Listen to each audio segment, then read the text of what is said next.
Hi, everyone. Welcome to our webinar on homeschooling support. It's really great to be here with everybody. We have about 50 people signed up for today, so I just wanted to say welcome to everyone. I'm Jennifer Thornton. I'm the Executive Director of the AT Children's Project, and I would first like to introduce AT Mom Beth Hughes. Beth? Hi, everybody. I'm Beth Hughes. I live in Houston, and I have 2 adult children, and my oldest, Emily, is my child with AT. So I am very happy to share anything I have learned as being an AT mom of an adult going through the school system. I also am almost finished with my 24th year of teaching special ed, all in secondary. Mary, your turn. All right, my name is Mary Veldink, and I live on the western side of Michigan. I am also an AT mom. My daughter Kate is 22 and just finishing up with her senior year of the Ready for Life program in Hope College. So just like Beth, I've gone through the K-12 and then navigated some post-secondary things as well. I taught 3rd grade for 25 years, and I'm now parent liaison for our district. So I help families advocate for themselves, and I help them be successful at home so that their kiddos are successful at school. Well, we're really lucky to have you two here with us today, so thank you very, very much. Some of you answered a survey that we put out, so I thought I would give you some of those answers. 3 out of 4 of you are reporting that you're struggling with homeschooling. Not a surprise. I'm sorry to hear it, but hopefully you'll learn a few things today that'll help. The majority of you are spending between 1 to 2 hours a day on homeschooling. And as far as technology goes, over 80% are using an iPad, over 50% are using a desktop or laptop, and 1 in 3 are using Chromebooks, just so you have an idea of what other people are using. Now, we're going to cover some topics today that we had questions about. Those will include social relationships and how to manage those while kids are homeschooling and coping emotionally, time management, parents having to act as teachers, that came up a lot, academics and where your kids should be academically, and using technology. Those are some of the different topics. Now we are going to do a screen share to show you some slides, and take it away. All right, thank you very much, Jennifer. Okay, we're going to try this. Here we go. So we are going to screen share. There we go. We're going to go here, right, and then we're going to go here. Oh, I don't want to do that. Okay, so I wanted to go to present. Here we go. All right, so are we good? We're good. All right, good. So thank you so much for hopping on this. And I looked over the survey as well, and hopefully I'll be able to answer some of the questions and things that you brought up on the survey, and also give you some resources that hopefully you can implement even today. So that is our goal, and we'll see how it goes. So the first thing that I wanted to talk about is just the whole schedule. I know even for Kate, Kate's got to do college at home. And if I do not put out a schedule every day of what we need to get done, it just is really hard to make that happen. So you might have seen this. This was going around on Facebook, and just to have an idea of what your day should look like. And I tried this initially. I'm like, okay, this is what it's going to look like. I could not stick to the times at all. So I got rid of the times and just put down what needed to be accomplished in the day, and that seemed like a better option. So this is just, I provided a couple examples. So this one is a schedule maker. If you click on this first link, it is like a schedule maker, and it will kind of help you make your own schedule that you can print out. And then we've got, I work at a school called Pinewood Elementary, and I'm going to click on this real quick. We have a bunch of kids, a bunch of families that have more than one child, obviously, in elementary school. And they've got Zoom calls, and they've got, meetings and stuff with their classroom. So hard when you have more than one kiddo and all the links and all the different places. And if you just want to make a copy of this and stick in your own information, the Zoom meetings, the password should be the same all the time. That's what your teacher should be doing. And if you just have it in one location, I think that might be easier for families. So if this is something that you would like, just copy it. And of course, there's a little bit of personal information in here, but you guys don't know who these people are. So I think that would be okay. But yeah, just a way to organize. But I think definitely having a schedule is something that would be beneficial. At least it's worked in our family. Beth, do you have anything to add? No, I think a schedule, especially like you said, if there's more than one child, is huge. So that way you as the parent can be a teacher for a set time for each child. Right. Yep. Without wearing yourself out. Absolutely. So I found this was interesting when I was preparing for this presentation, and I actually learned a lot, but IEPs and the coronavirus. So I am going to just click on this link, and I know that Jennifer's going to make this available to all of you so that you have these links as well. So you might be like, oh, I didn't get my kid's IEP on time. What's that going to look like? This is definitely worth you checking out. Just gives you some more information on IEPs and what is federally mandated. I did not know this. So this I thought was interesting. Does the Expanded Family Medical Leave Act let parents take time off work to care for kids with IEPs and learning at home? And the answer is yes. So that is it's something called Families First Coronavirus Response Act, which expands the FMLA. So that is definitely worth checking out if you're struggling and wondering, how can I implement this? So I know that in our school district, we're doing a lot of IEPs virtually. So this just gives you a little guidance on that. If you request an evaluation and then COVID hit and you're like, hey, what happens now? Just some more information on that. Interesting about if your kiddo has a coronavirus, and how about homebound? What does that look like? So I think that's definitely worth checking out and seeing if that answers any of your questions.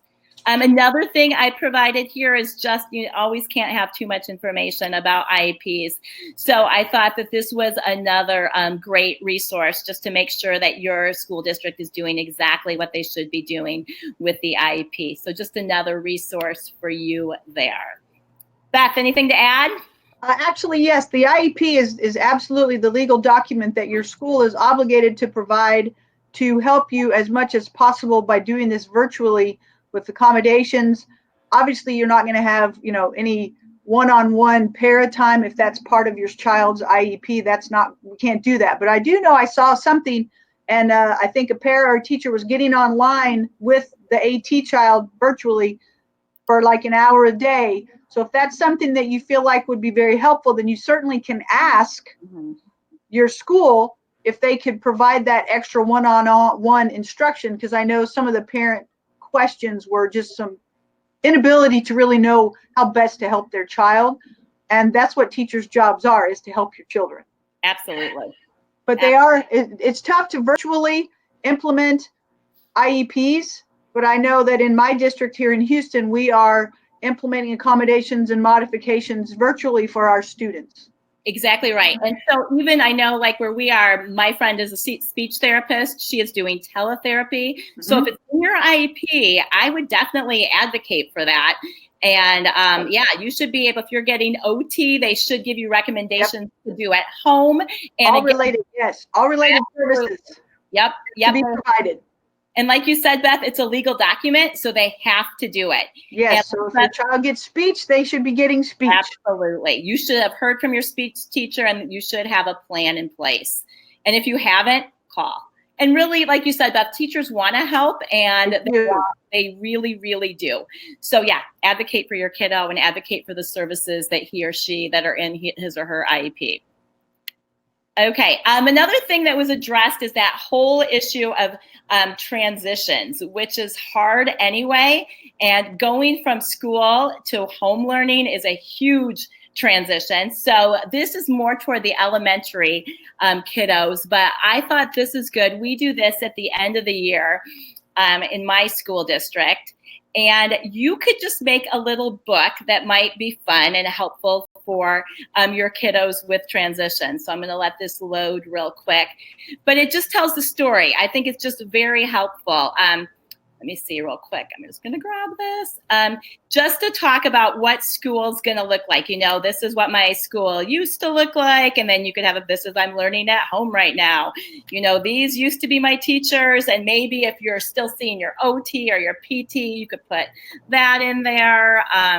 But kind of just talking about, yep, it's going to look a little different, but I'm still learning, and maybe just help bridge the gap that, yep, I used to do math and it used to look like this. Now I'm doing math and it looks like this.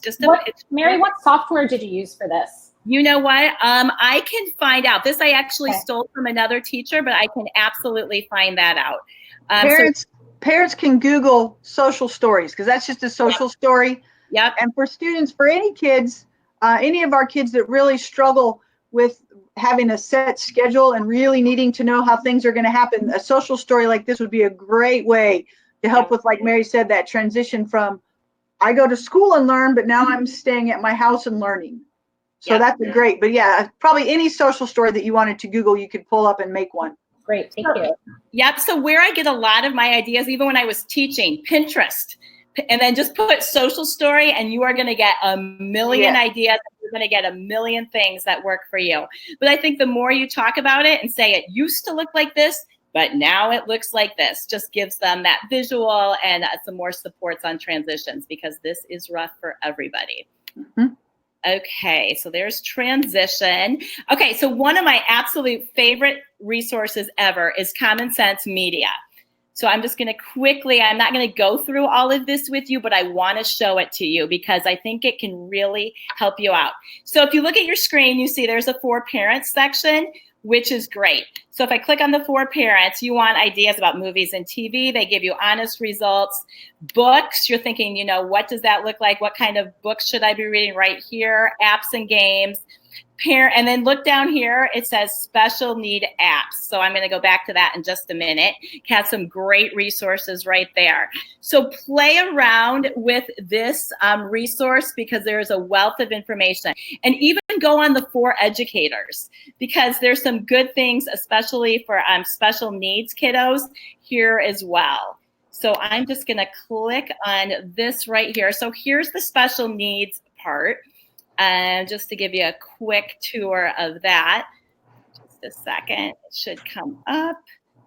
Here we go.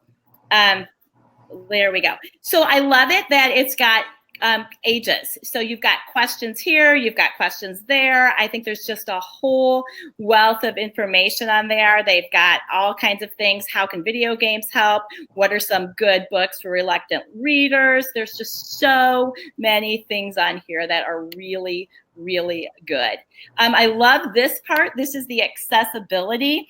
A lot of times I didn't know about how I could help Kate Beth with her iPad or with her phone, but enlarging print, slowing things down, it just talks about all those things. Inverting colors so it's easier for them to track, zooming, speech selection. Definitely take some time to see if that makes a difference for your child's device.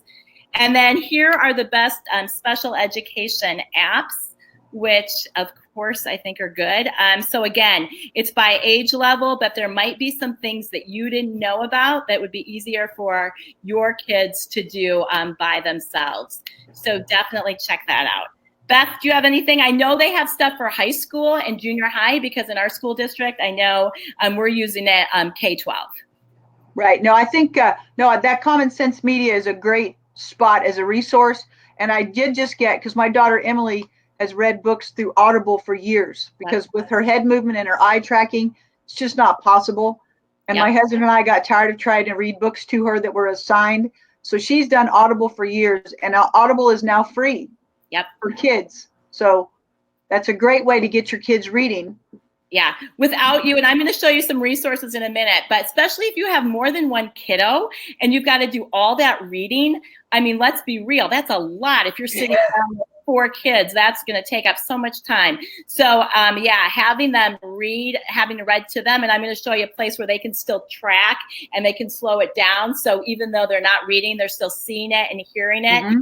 And just a great way for them to keep boosting their reading, but you don't need to be sitting right down next to them because let's be real, that cannot happen when you have more than one kiddo. Okay, so a lot of you are like, whoa, I'm overwhelmed. And as an elementary teacher, even when I taught 3rd grade, I could say the most important thing is, I was a literature person, is that whole reading situation. And of course, you need to do some math too. But I'm going to show you a slide about why reading is important, but sight words. Huge. So I provided a link right here where there's printable sight words. It's grades K through 3, and it's the Dolch words and the Fry words. And these are the words that your kiddo is going to see over and over and over again. If you want to practice some reading, those are really important words for your kids to have. And as far as math, they are going to use multiplication, division, and then this first one I took out of my Teachers Pay Teachers account. So just paste that link into your browser, and then you'll get all those free flashcards. But practice those. So let me jump in really quick, Mary. The other piece I'm going to say is when my daughter was young, we went straight for a calculator as an accommodation early in her career because of the fatigue. She could figure out a multiplication or a division problem, but it just took so long. Her teachers weren't able to get a really good feel for, does she really understand? So if she could use a calculator with it was giant with big numbers. Yep. So she could plug in, and that way her teachers know, oh, she understands the process. She's got this. Yep.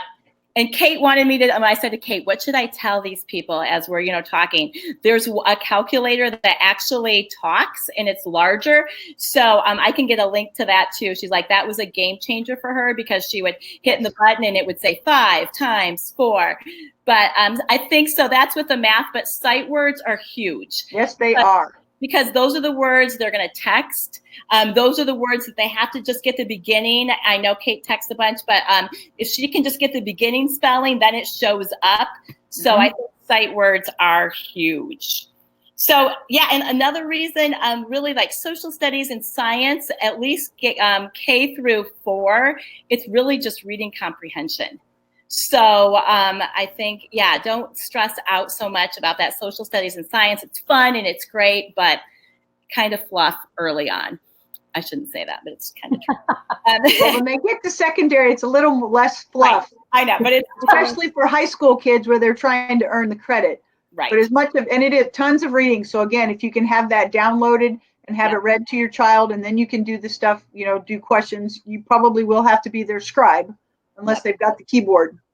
Yep, and I've got some things to show about that in a little bit too. So, all right. So again, I'm just a huge reading person, and even if they listen, like you don't have to be the person that reads to them, but just spending that 20 minutes. There's so much research around that if your kiddo is in the just right book for 20 minutes a day, whether he or she is listening to it or actually reading, it's going to make a huge difference in how they're able to function later on. So reading is just so important. So I have given you a bunch of resources right here, and I'm not going to click through all of them, but Khan Academy. So let's say that your kiddo's doing something really hard and you don't get it. Click on there. They're going to take you step by step how to do that. And your kid can watch it too. And that way you're not saying it's coming from you and they're saying, Mom, Dad, you're doing that wrong. That is a great resource, especially. Khan Academy is huge for secondary, especially. Yes. Huge. It's awesome. So I love Time for Kids, just high interest, different reading levels. News ELA, I love this one because they can adjust the reading level. So let's say that you have a kiddo in secondary, but maybe your kid doesn't read at that level. You can bring that's the same information and you can bring the reading levels down. Scholastic is free right now, and they've got a bunch of resources there. So Tumble Books is what I'm going to show you right now, and I've given you my password, so it should be free if you just click on this link. But here is what I absolutely love. Okay, so I'm a huge Paper Bag Princess fan, so I'm just going to is that not going to let me go on that? All right, anyway. If this doesn't work, I'll make sure that you can get this. But this is going to read it out loud to your kid. It is going to show you the grade level. It can slow the pace down. It can speed the pace up. So I like it because your kid kind of still has to look at the words and hear it. So I just think for our AT kids, this is an invaluable resource. And it's not working right now, but Jennifer, I'll make sure that I get it to you where it's working so you can share this. Great. And I also love this because it's got graphic novels, which is way easier for our kids, tons of nonfiction, and they also have higher level books as well. So you can kind of go all the way up to high school. They have chapter books. And again, you can stick those earphones in and they can listen. So I think Learning Ally. Sorry, Mary. Learning Ally is another program where you see the words and it will read to you. I know that we use that in my school. Okay. And I don't know how available that is elsewhere, though. Yeah, I've not heard of that, but hey, I think anything that reads and shows pictures, it's like you, the parent, just sitting right next door without you sitting right next door, is huge. Oops, I'm sorry. I'm going all over here. Let me go back here. All right, so Go Noodle. I saw people like, how do I get outside and exercise? I'm sure we do these in the classrooms, and I bet your kids do it in the classroom too, but they're just really fun ways. And even, you know, if your kiddo's in a wheelchair, they can dance along. So it's super fun. I'm sure you've seen them. It's kind of crazy, but it is a dance party and just a great way to get moving. And it's fun. My third graders loved it. And oh my goodness. Okay. And then I know, Beth, you do these with Emily all the time, but these virtual field trips, I thought yes. another great resource if you have, you know, something for your kiddos to do where you don't necessarily need to be there with them, but it takes you right there and it gives you a little virtual field trip. So I thought that was kind of fun. Okay. And then, oh dear. Oh my goodness, I'm so sorry. Okay, let's go back here. At the very bottom here, it says more resources than you could ever want or need. So when I was looking for you guys, this has every resource, that link that I've ever seen. It's a ridiculous compilation of just a mazillion resources. So something you might want to check out. Okay, somebody talked about keyboarding.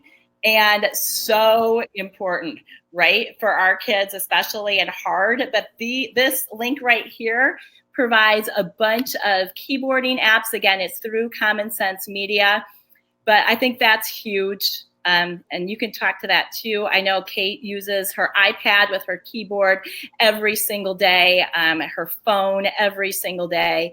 So here's a bunch of different things that you can get your kiddo involved in. Just find out what works for them.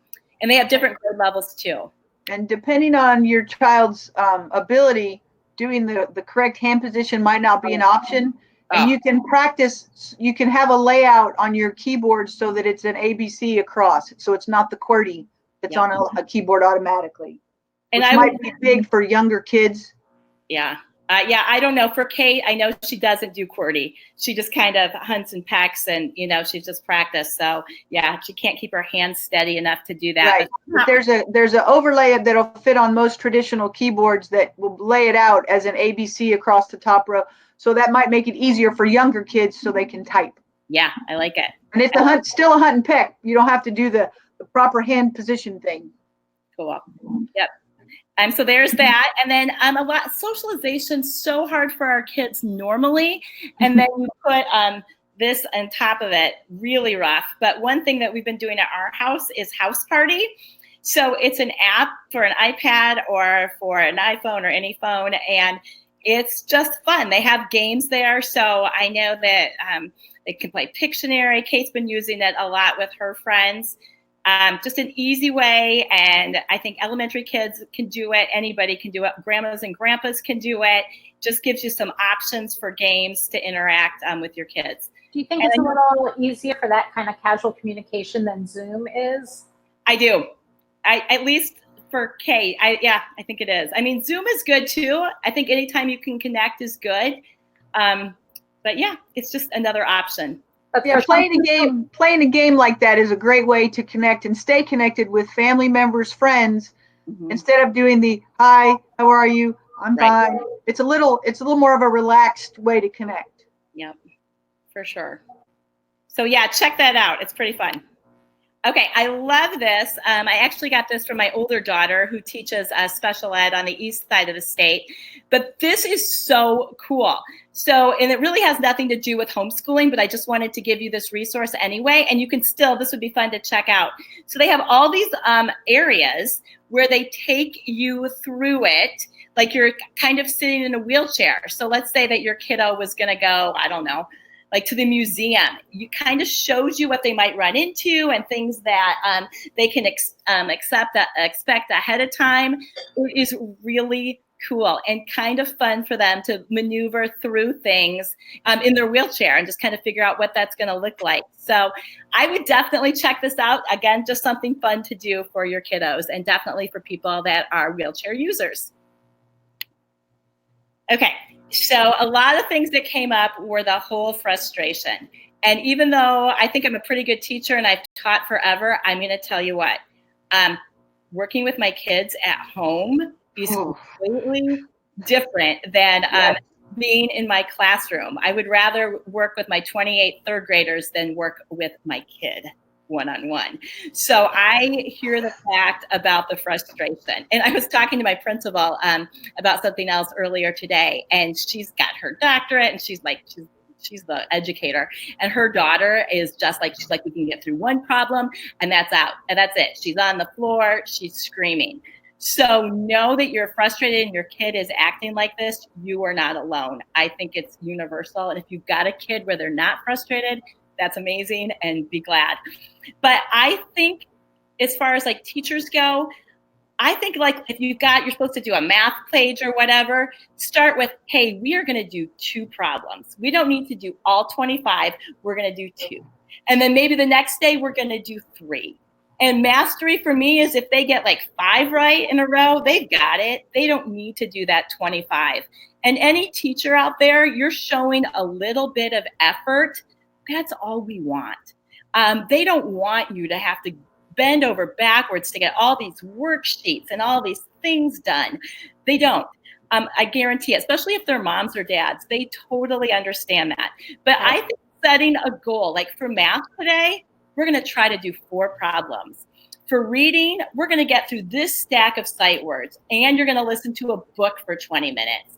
For gym, we're going to do Go Noodle. I mean, just really set your goals small to begin with, and then build on them. But I think that can be a game changer. Let them know and help them, just have them be part of that goal setting. What would you like to do today? And then once you've done it, like make sure they're successful that first day so that they want to keep setting goals each day. But I think that's a game changer. And so, hopefully on their IEPs, they've got either modified assignments or shortened assignments, so that way you're still abiding by your IEP and your accommodations. Absolutely. Absolutely. So there's just a couple things here to check out. I thought this was cute. This is going to cost you $1.75, but for elementary things, this lady's a counselor, and it just looked really good. And it's just got little stars, and it gives you lots of ideas for how to do that. And then in school, at least with us, Beth, I'm not sure about you guys, but we do a ton of SMART goals. So yes. A SMART goal is specific, be so specific. We're going to do 10 sight words. Measurable. I'll know that you've got them when you've got 8 out of 10 correct. And make sure, like I said before, make sure, especially early on, that they can attain the goal that you set for them. It's realistic. And here's the thing, like as a teacher, I don't want you spending hours and hours and hours doing work. That's not good for you. It's not good for your kiddo. So be realistic about setting time expectations, especially if you're working and trying to homeschool more than one kid. Teachers don't expect you to be a rock star teacher. They just want to see that you're putting a little effort in and you're just kind of maintaining the skills that you've got and practicing. Beth, do you agree? Absolutely, I do. And yeah. Start with a little easy goal that you know your child can do. Yep. And then you have a great celebration and you go noodle for 3 minutes and celebrate that, woo, we made this goal. And then you go to the next goal. Right. And then build on those little bitty success steps. Yep. And success is the key. Make them success so they want to do it. Yep. Because otherwise, that's going to be rough. I totally get that. So we do a lot at our school about the whole power of yet. And I can't do this yet, I'm not good at this yet. So again, that's where that whole mindset comes in, and just do small things and they're going to get better. And you know what, wouldn't it be great if they came out of this quarantine with more self-confidence than they did before because they were successful? But the only way you're going to be successful is just to chunk it and just do a little bit and do a little bit well. So go ahead. Sorry, Mary, to get that I was going to add this earlier and I forgot. So to get to the yet step, you have to celebrate all the little moments of your yays. A little moment of yay. Yep. So that's all you got to just have a couple of little moments of yay, and then you can get to your yets. Absolutely. Yep. So that's huge. So this costs some money, but I looked at it. It's $12.95. This journal, this has got, it's not, oh, there it is.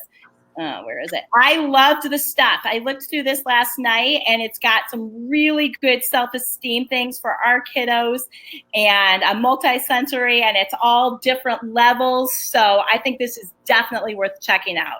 Like I said, it's going to cost you some money, but it might help with the frustration when they can actually track their goals and do some different things. So, and that little video lab, this is a Sesame Street one. It's so cute. So I put that in there too. So this, again, this is from my daughter who teaches 8th grade special ed on the east side of the state, but she works with kids that are cognitively impaired, so not like our AT kids. But she said this is a game changer for her.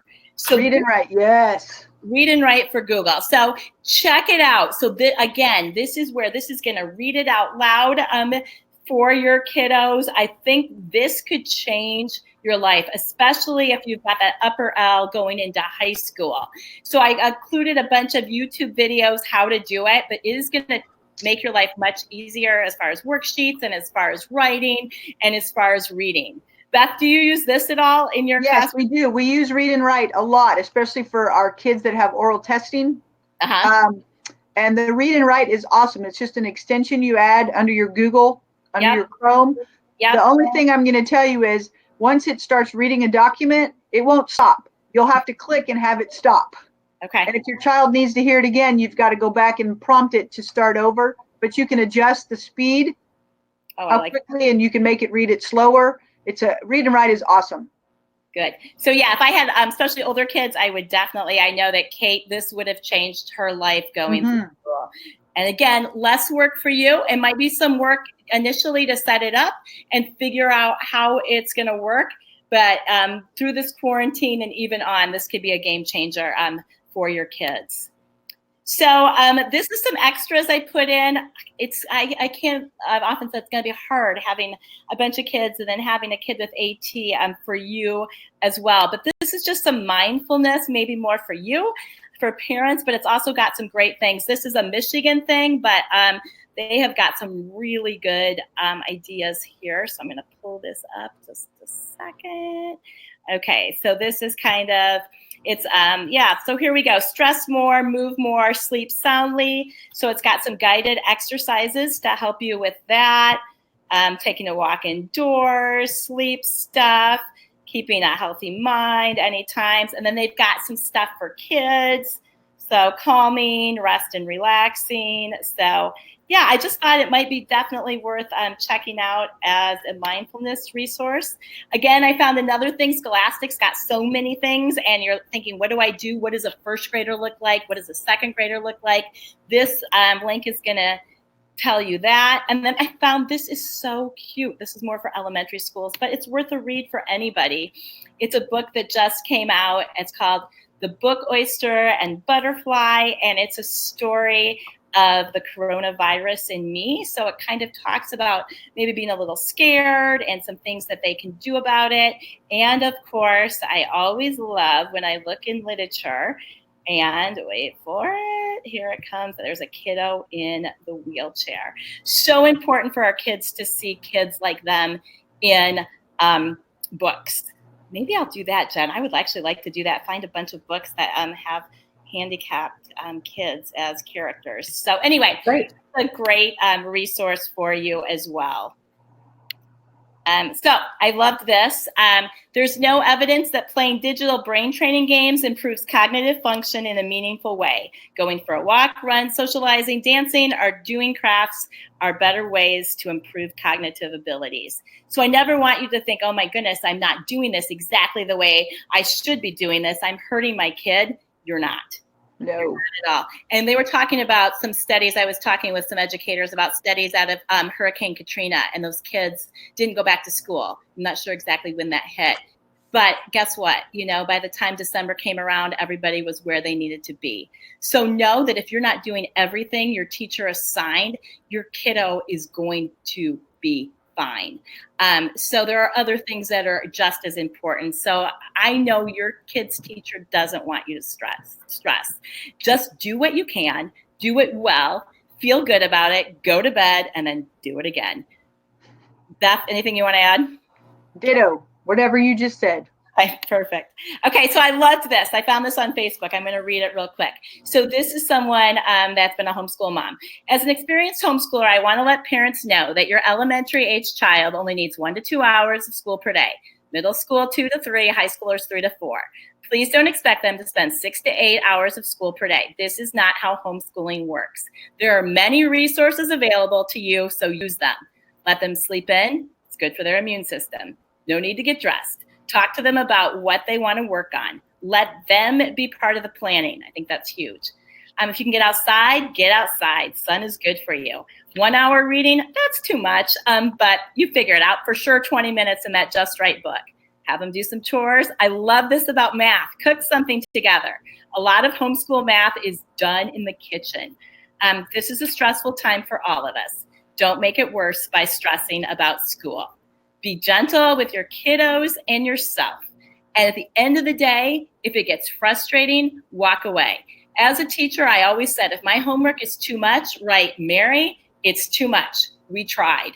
Close the book, try it again tomorrow. Do it a different way. So it is not worth you stressing about. And like I said, your child's teachers would not want you to be stressed. Okay, I'm trying to think if this is my last slide or not. No, and so again, like Beth talked about earlier, if you don't like the way things are going, if you, somebody said that, they thought their kiddo was doing fine in school, but then they're getting these worksheets and it's too hard, call your teachers. They want to talk to you. They want to answer your questions, and they don't know if you don't contact them. So you are your child's best advocate. As teachers, we don't know what goes on at home. We don't know what your kiddo is saying at home.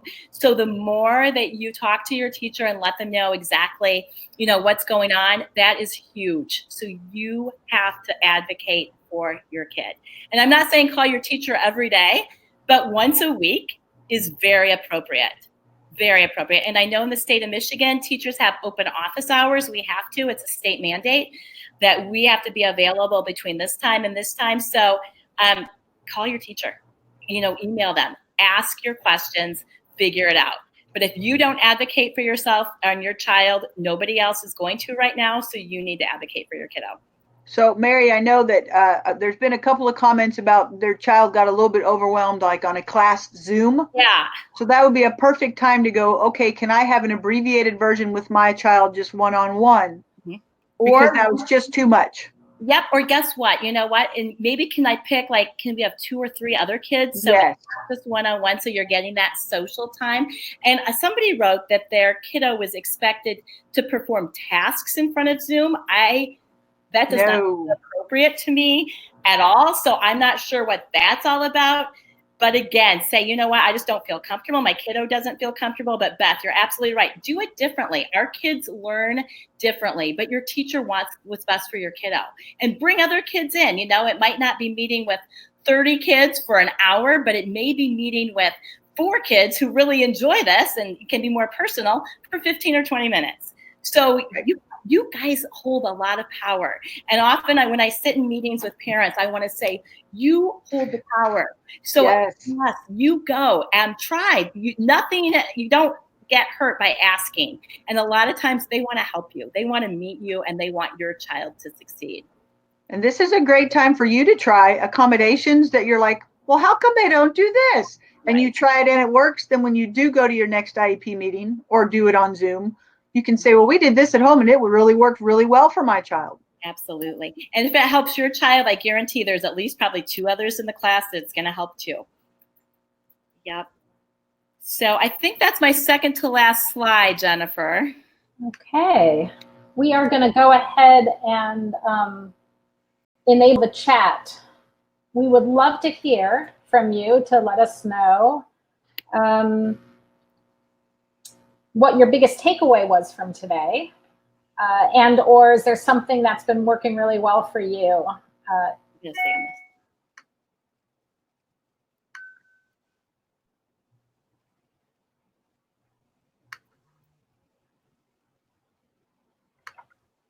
Okay, it's going to take a few seconds for them to come through. Okay. But we'll have people do that. I think we definitely want to let everyone know, though, that it's been really wonderful today. I think that you guys both did a really fabulous job. And I Kudos to Mary. Already from people saying thank you. This has been really great. So that's really nice. I just want to be sure that you all know we'll get the slides uploaded to the website early next week. If you have any burning questions, you can email me before then, jennifer@atcp.org. Let's see, we have great tips. Guys, we have someone saying thank you a million times. This was awesome. Yeah, we're getting lots of thank yous. So give us your takeaway messages. We're really, really thrilled that everyone was able to join us today. It's good to see everyone and your names up there. Yes. We have been anxiously getting through this time together, and we don't want anyone to feel alone. We want you to feel that together we're going to get through this in all different aspects. So this is the first, hopefully, of many webinars. So we'll be certainly getting the word out over these next weeks. And we are going to hope that this whole situation ends sooner rather than later with everyone in good health and staying very, very safe. So, oh, this is really wonderful. We're getting lots of nice messages from everyone. Good. I think that this was extremely successful. Thank you, everybody. Mary, did you want to? Yep, I'll end it with this slide. Here we go. I'm sending you light. You are not alone in this. So whether you have an AT kiddo or you don't have a AT kiddo, everybody is in the exact same boat. So you are not by yourself. And the AT Children's Project is always here to support you, whatever that looks like. I know Beth and I are always available to talk to families. Not that we always have the answer, but if we don't have the answer, maybe we can figure it out. So we'd love to work with you, whatever that works, whatever that looks like. So know that you're not alone at all. Yeah, everybody's kind of going through this, but the AT Children's Project is definitely here to support you, whatever that looks like. So thank you for your time, and just thanks for tuning in. We really appreciate it. Yes, thank you. One of the questions we just got is, can the webinar be shared? Yes, you will be getting a link to the webinar, and you will be able to share it once you get it. You can send the webinar, plus we will have all the tips and tricks that we learned today up on a web page that you'll be able to share also. If someone doesn't want to sit through the 45-minute webinar, we will have a page up with all the resources for it. And here we have a parent, Kara says that she is sharing that the son's one-on-one aid is up and running with him online. So that's true too. I think Addison said the same for her child. So you can ask for one-on-one with your kids online too. Yep, I love that. That's a great idea. Well, thank you. You are not alone. We love you. Stay safe, everybody. And thank you for being here with us today. Thank you. Thank you. Bye-bye. Have a good weekend. Bye.